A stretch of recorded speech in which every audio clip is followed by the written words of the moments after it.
Hey, what's up, everyone? It's Dr. Glenn Vo, and I am super excited to have the brains behind Coco Floss, Dr. Chrystle Cu. Chrystle, what's up?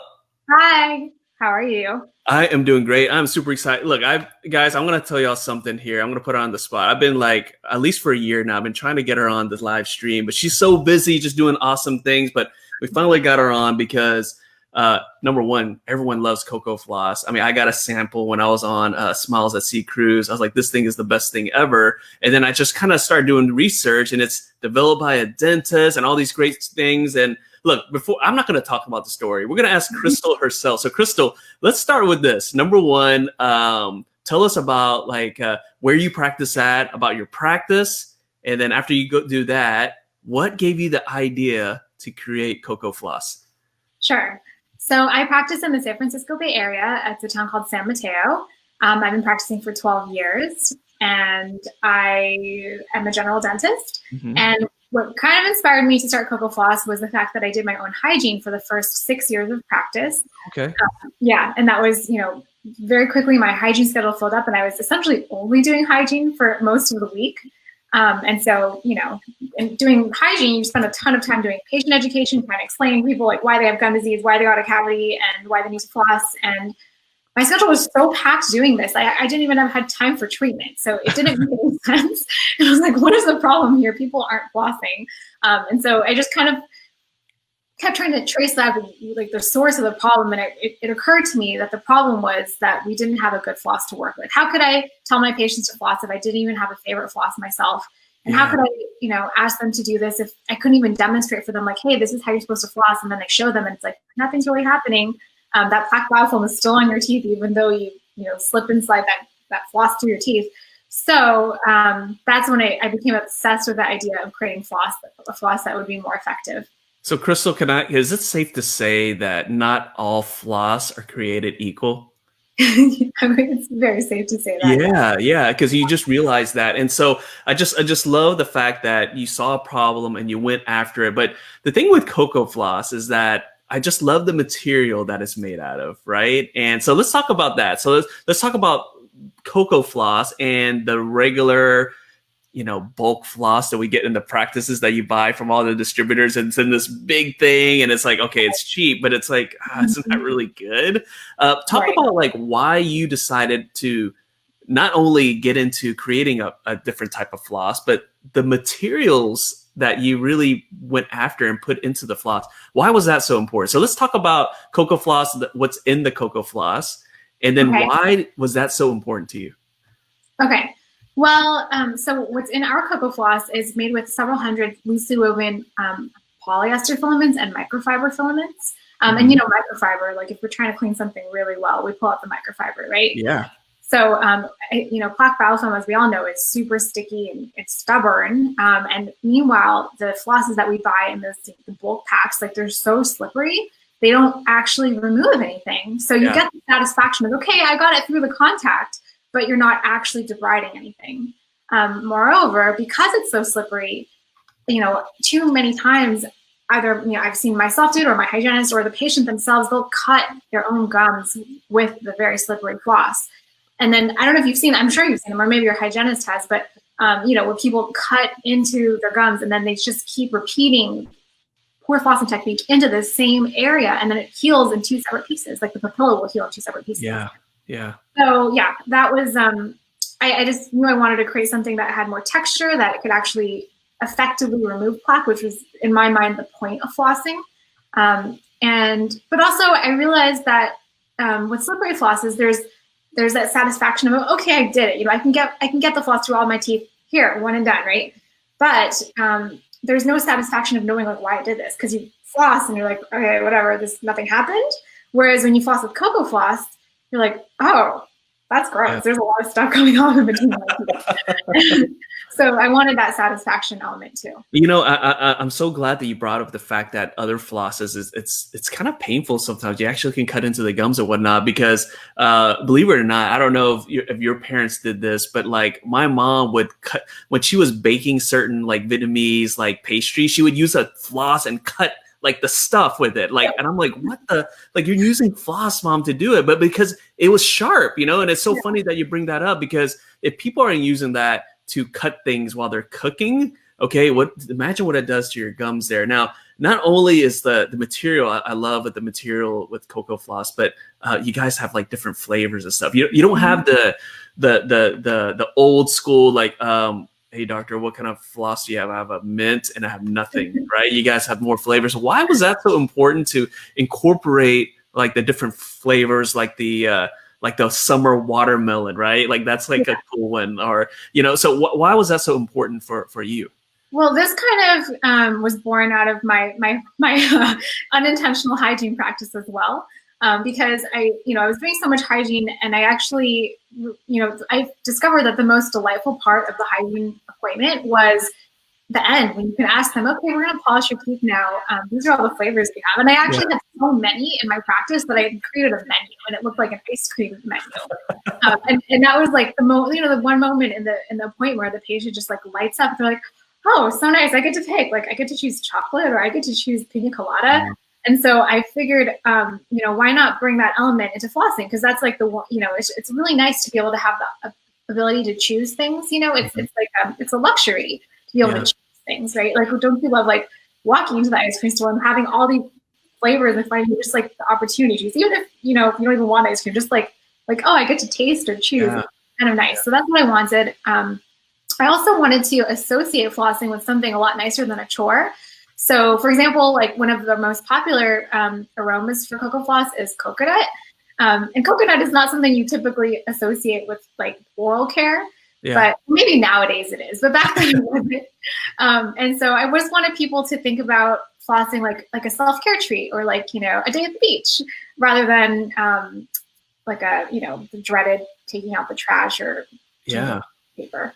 And we think about when whenever it seems like each time I go into my bathroom or I go into the shower, that little counter that's in our shower, my spot gets smaller and smaller because my wife has like literally like 5 different types of freaking shampoo. Okay, just 5 different, and I have like my little thing is like scoot over there, and I'm like, I'm not gonna walk around smelling like lavender. I'm not gonna use your stuff. I was like, honey, you're gonna have to like give me something there. But I totally understand. Like, we spend so much money and so much time and so much thought in getting like the right shampoo, right? Or things with a different scent. Or think about our hand soap, right? Like you want the one that's stress free and all that. And so why not your toothpaste? Why not your floss there? I love that. What is the most popular flavor that you've noticed that you sold through Coco Floss? Honestly, don't say what your favorite is. We'll ask that. Okay, so let's do this. Let's do a 2-part question. What is the most popular, like the best-selling one, and what's your favorite? All right, most popular is the one you have showing here. It's the mint, which kind of disappoints me because I want people to try the other ones because they're great. Because mint is like everywhere, right? No, mint. But I think you guys named it Delicious Mint. I mean, come on, right? It was delicious, yeah. What is your favorite? My favorite is strawberry. Okay.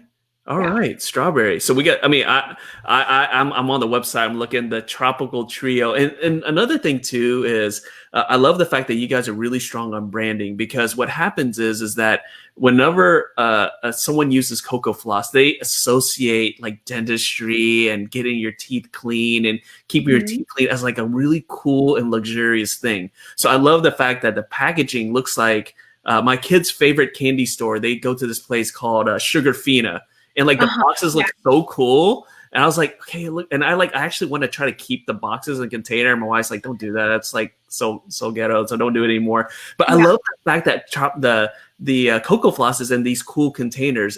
Was that the point? Was that the goal? Is to have it in something really cool to make flossing seem like a really cool thing? Yeah, I'm so glad that you picked up on that, Glenn, because one of the earliest inspirations for me was Dylan's Candy Bar. I don't know if you've ever heard of that place, but sugar, unfortunately, is just one of these things that will always sell, right? And to our detriment. But I love the fact that like it's like an experience, and you walk in and it's just so exciting and beautiful, and all these colors. So that was one of the inspirations. And the other was I realized that people are willing to like spend on spend time just like perusing through like an anthropology, and they'll like spend an exorbitant amount of money on like a candle because it smells nice and it looks nice, and they'll put it out on their bathroom counter, and they may not even use it, but they'll put it out on the bathroom counter because it's beautiful. Whereas for dental floss, it was never on the bathroom counter. It's always in like the deepest, darkest drawers. It's inside the medicine cabinet because it's hideous. So I wanted to create something that people would proudly display on their bathroom counter. Yeah. I mean, I don't know about you, but that little white Reach floss box just doesn't do it for me, you know? So I guess now I want to kind of switch gears again. So, you know, guys, if you like what we're talking about, if you like what Crystal's talking about, if you want a nifty deal on Coco Floss, type in the comments section. Coco Floss, type in the comments section for us. Okay, show us some love. Okay, so Chrystle, now I'm going to kind of shift gears. I want to go back to the fact that you're an entrepreneur. Okay, you're a dentist, and then all of a sudden you're like, okay, one day I'm gonna like start doing my own floss, and I'm gonna have a different philosophy behind it. I'm sure that you didn't just get out of bed and say, hey, I want to do it, and it just happened. Talk about like the whole experience from product, you know, you just getting the idea for the product to actually today. Like, so what did you have to do? How does it even work? How do you get things cleared by the FDA and all that stuff? So I know that could be a long conversation, but give us like a highlight. Well, I mean, I guess it just came out of pure frustration, really, like years of frustration with this problem. And then also, I mean, I think I had the benefit of growing up in Silicon Valley, so it's kind of like in the water here. It's just like a culture of entrepreneurs. And I grew up in, you know, my dad was an entrepreneur.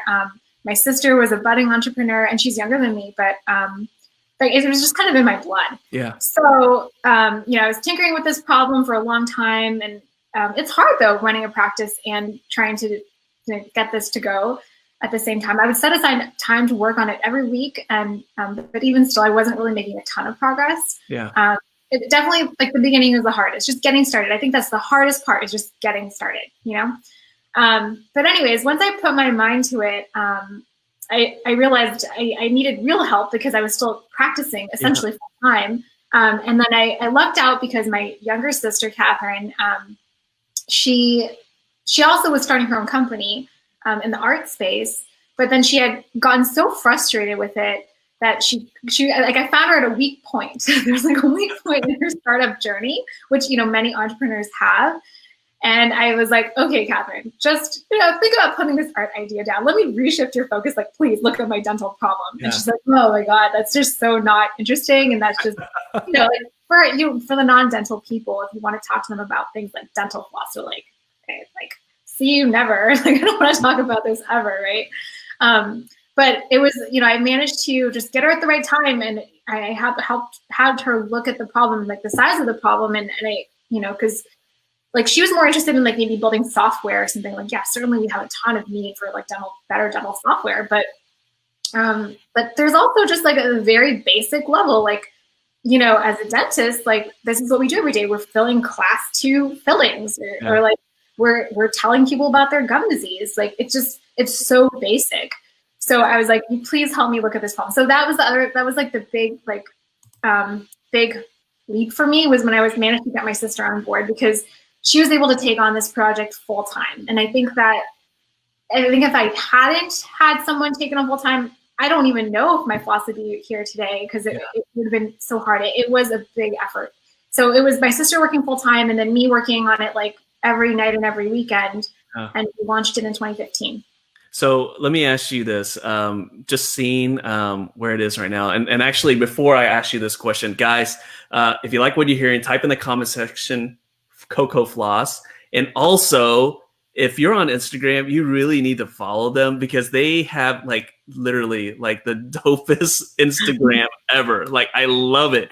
I'm going to ask you this. Does your sister manage the social media? Because whoever's doing your social media, guys, just go check it out, because it is like such an awesome Instagram page. Like colors, all the things you love about Coco Floss, a lot of really cool, like featuring different dental professionals. So guys, if you're not follow them, it's Get Coco Floss. Check them out on Instagram. But who does that? Is your sister? That actually, I can credit Sammy with that. So Sammy's been in our company for a few years now. It's great because, so I started the Instagram and I was, the weirdo taking photos of floss everywhere. My sister and I did it together. And I was managing it, but then in 2017, I handed it over to Sammy, who was in college at the time, and she was just like a part-time intern or part-time working with us. And then now she's working with us full-time, and she's done a great job with it. Thank you. Well, shout out to her because she's doing awesome. And and I thought I had a lot of followers, but man, you guys got a ton of followers, like 44,000 followers. Okay, so now I'm going to go back to the fact that you brought your sister on, she's helping out there, and so would that be like an advice to somebody who is thinking about, maybe they're thinking about doing a toothpaste, maybe they're thinking about coming up with something else, right? And they feel like they don't have the bandwidth to do it. Would your recommendation be like, well, hey, is there maybe instead of you trying to do it yourself, you should bring someone else on that you trust that can help you launch the product? Would that be your advice there? Yeah, and I mean, as I know a lot of us listening are practice owners too, and that's just something that it's hard to let go of things sometimes, and it's like we want it so badly, like we want to just do everything ourselves because we know we can and we love to, but sometimes you just have to be willing to let go and also try to find people who could probably do it better than you can. Certainly, my sister's been doing an awesome job. She's running the company. She's the CEO. So that's awesome. I love it. Okay, so obviously you and your sister have some marketing skills, right? You can't launch something like Coco Floss and get it to the size that it is without any marketing skills. And so I want you to give us a little bit of marketing advice, what you use with Coco Floss, and also did you use anything that you did with Coco Floss for your own practice? Obviously, I love the fact that you already had like a menu of like different Pofi pastes, like, hey, here, you want to take this out, and you kind of took that concept to Coco Floss. Was there something that you did marketing wise for Coco Floss that you brought back to the practice? Yeah, actually. So part of like how when we first started and like tested our idea, like before we even launched our product, we tested the waters by hosting a Facebook event called, and it was called the 21-Day Floss Challenge. So this literally cost $0. All we did was we created a Facebook event, and like I literally just like took a picture of Jessica Alba because she has beautiful teeth, and I wrote like 21-Day Floss Challenge over her like black and white photo, and I invited friends to join. And through that, it was just a Facebook event just to see can our friends floss for 21 days straight. And I also took the opportunity to survey them before and after, like about their flossing habits and preferences, and that turned out to be really successul. So every year we repeat this kind of like as an annual 21-Day Floss Challenge for our. Are they taking pictures of themselves flossing as like proof? Well, you can actually, but we didn't. Hey, I flossed today. Yeah, kind of. Yeah, we just wanted to like have a reason to like hold people accountable. We would send them daily. We call it FLOMO, floss motivation. I love that. Like every day we would, every 21 days straight, we send them an email with like a little bit of motivation and a little reason why you should be flossing, just to kind of keep them going. I love that, guys. Okay, so you know what, guys? I think we're gonna do something. We're gonna do Dr. Cu's little floss challenge. We're gonna try to do it in our own practice. So I'm gonna get details from her, and I think I want to get you guys all to do it in your practices so that you can kind of motivate your patients, and then we can motivate each other. So Chrystle, later on, I want to have to get that floss challenge. I love that. I think that's cool. Yeah, we made it really easy for everyone now because. So we actually created cards that you can like get, I think, essentially for free on our website. I think it's free. Maybe you just pay for shipping, and you like your hygienist or you can like make a pledge with your patient and say like, okay, I pledge to floss 21 days straight, and then they tape this like little card to their bathroom mirror and they just check it off every day that they did it. And there's also a website that they could put their name in and then get the emails every day. Okay, I love that. Okay, so now everyone's probably thinking, okay, I want to try Coco Floss out. I love it, and obviously, patients can go to your site and actually get it. But what if I wanted to sell like Coco Floss in my practice? Is that something that we could do? Is it more like, hey, you have to go to the website here and just order a website? How does that work when someone wants to incorporate Coco Floss in their practice? We definitely love our dental professionals carrying Coco Floss. So we're super selective about our retail partners. We're only carried in like Sephora, Anthropologie, Target, which was a little bit of a stretch, but we're in Target too. But we will always like support our dental professionals who want to carry Coco Floss in their practice, and they get pricing, and we make that really easy for you.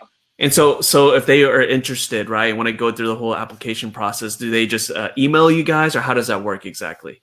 Yeah, so the website for dental professionals is CocoFlossPro.com, and there's a place there that you can sign up as a pro.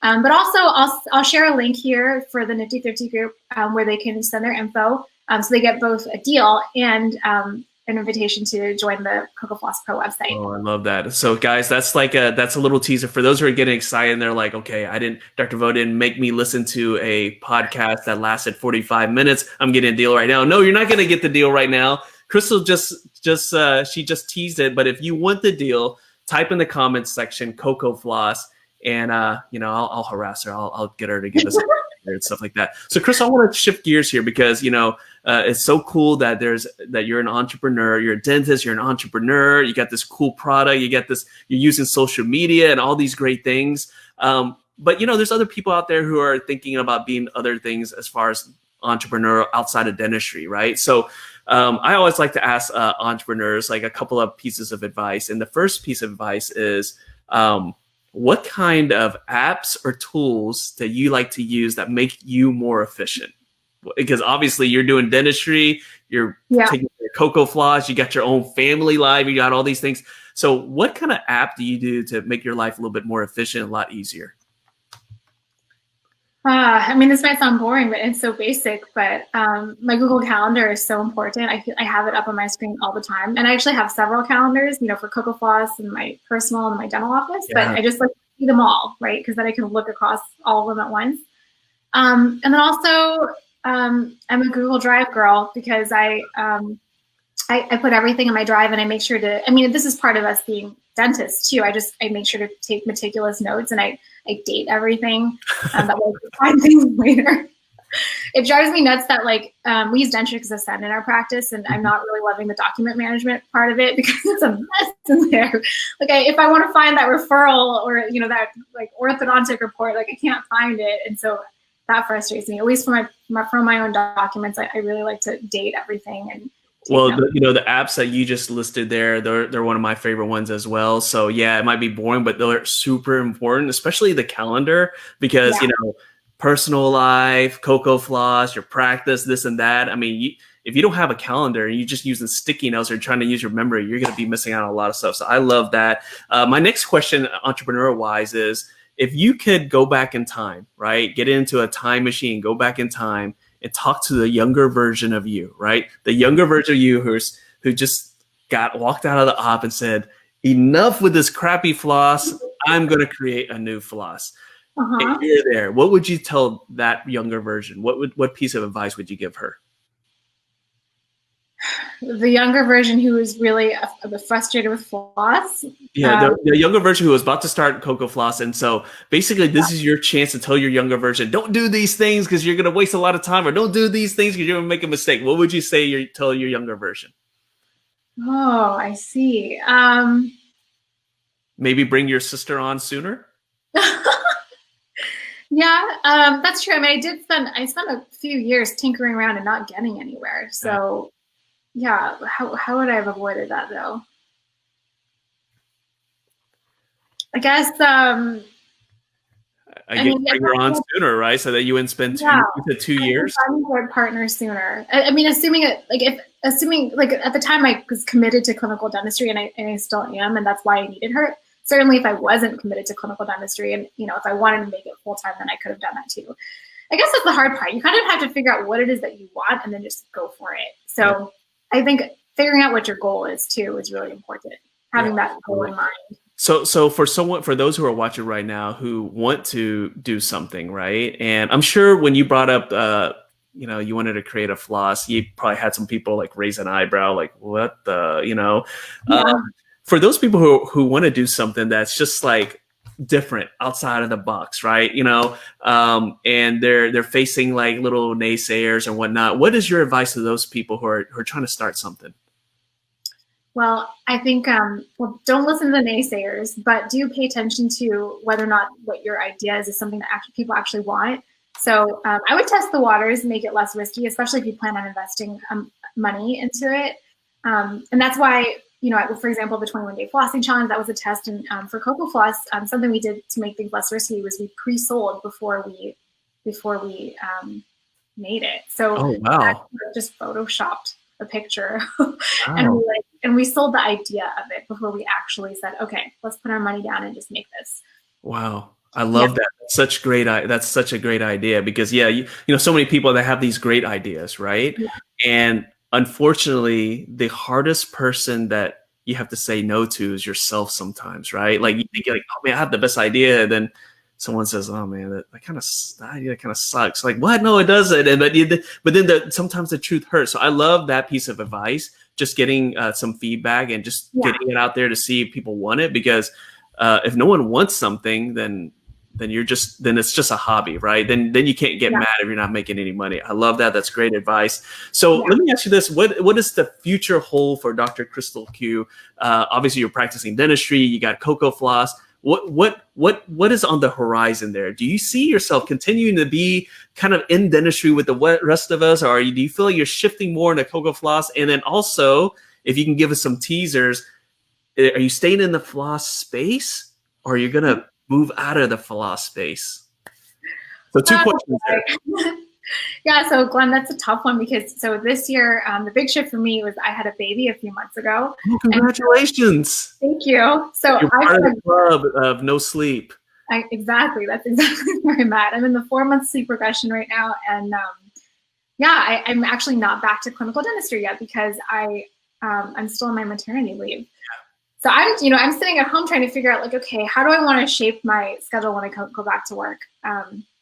And so I have yet to figure that out. But, being away from the practice makes me, I really miss it. I love being a dentist.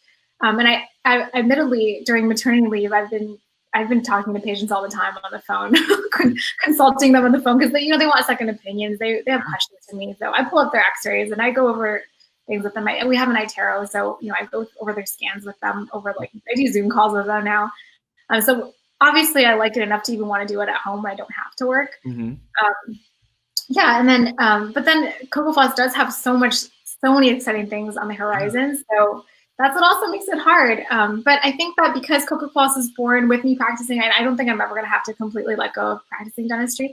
Especially because, they go together. My patients are like the first people to test my stuff. My dental team are the first people to test my stuff. So your longer term patients, right, that were there from the beginning.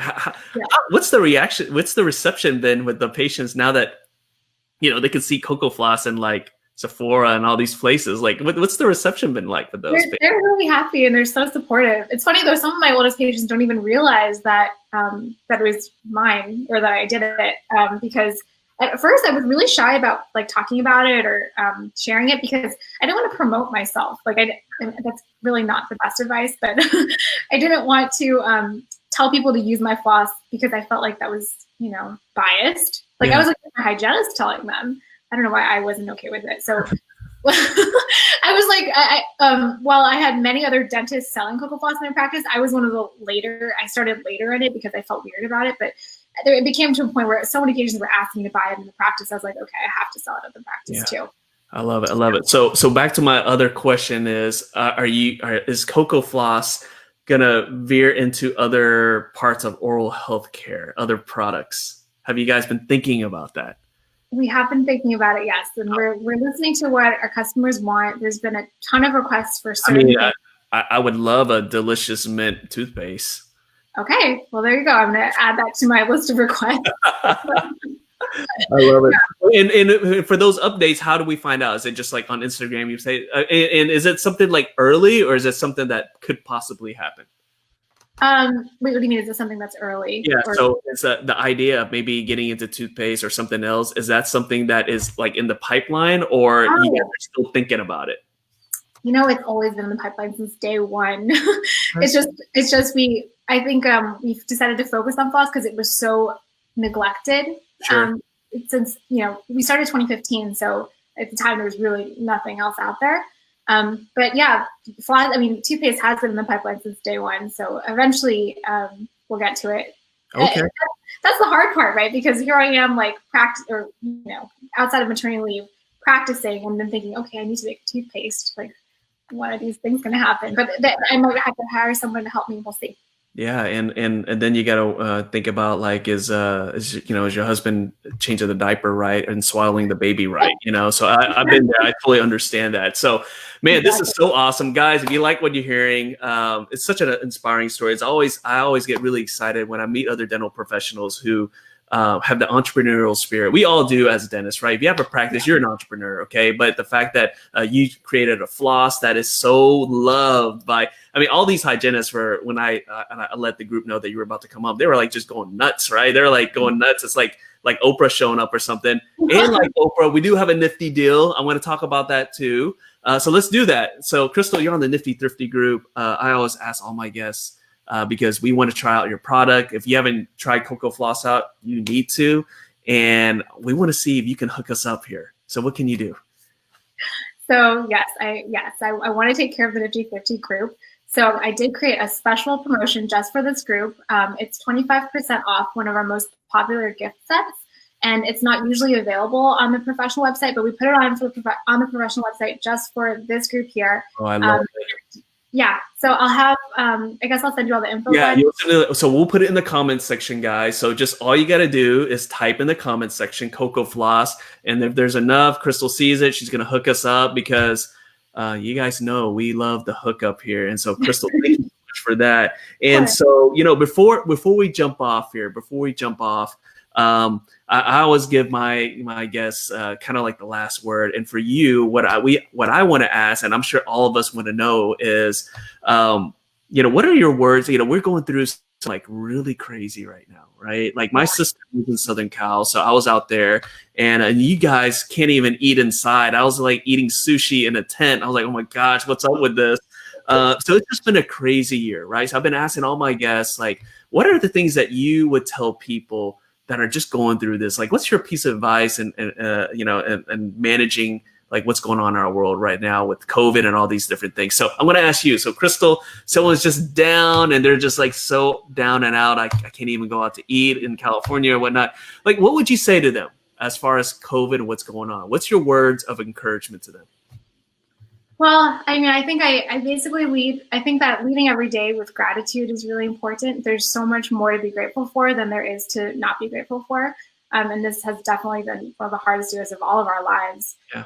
But when you think about all the things that we have and that we can be grateful for, it's really easy to turn that around. And the other thing that I think is really important for us here as dental professionals is to remember that we also, we're the leaders in our practices.